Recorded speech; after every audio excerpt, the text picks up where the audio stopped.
শুভ দুপুর বন্ধুরা, প্রতিদিনের মতো আজও একটা গাছের নিয়ে আলোচনা করতে চাইছি। এই যে গাছটা দেখাচ্ছি দেখুন, এখন সূর্যের আলো কম আছে, আসল কালার অরিজিনাল কালারটা দেখতে পাবেন। গাছের কালার দেখুন। আমি যা কিছু গাছ করি সব তরতাজা করে রেখে দিই, একদম পোকা লাগতে দিই না। গাছের দেখুন তরতাজা, দেখুন যতগুলো বেগুন গাছ আছে দেখুন তরতাজা, যে কটা দেখবেন সব তরতাজা হয়ে আছে।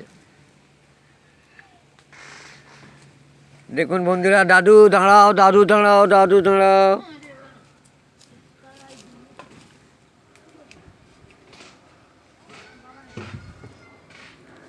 যাই হোক বন্ধুরা, এই বেগুন গাছ নিয়ে যা আলোচনা করতে চাইছি, বেগুন গাছে আমি দিয়েছিলাম গোবর সার, আর দিয়েছি জল, আর একটু মাটি সারি মাটি দিয়েছি, আর অন্য কিছু দিইনি। তবে বলো দাদু। যাই হোক বলছি, হ্যাঁ হ্যাঁ বলো। ওটা ওটা ওটা বিড়ালে হেগেছে, তুমি পায়খানা করেছো, সরে যাও, ওদিক দিয়ে চলে যাও, চলে যাও, লাফিয়ে চলে যাও।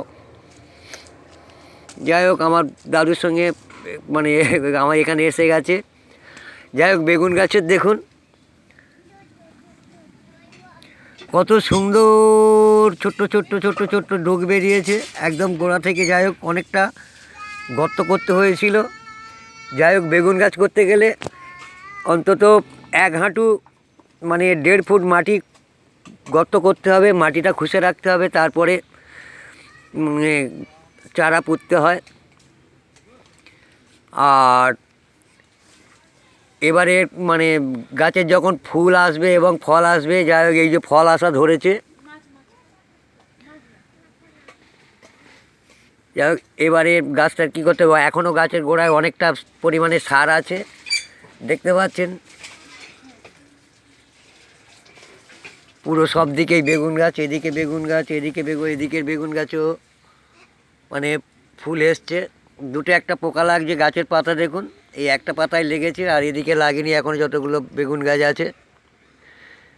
যাই হোক, বেগুন গাছ পরিচর্যা করতে গেলে মোটামুটি মাটিটা সবসময় খুশে রাখবেন, এবং একটু শুকনো হালকা হালকা ভিজে হালকা শুকনো এরকম রাখবেন, দেখবেন বেগুন গাছ বাঁই বাঁই বাঁই বাঁই করে উঠবে। আর এবার যে ফুল এসছে, মোটামুটি একটু দিন 15 পরে হালকা খোল মেরে দিয়ে, আর হালকা ফিরিডন মেরে দিলে, কারণ 200 গ্রাম খোল আর 25 গ্রাম ফিরিডন মারলেই যথেষ্ট।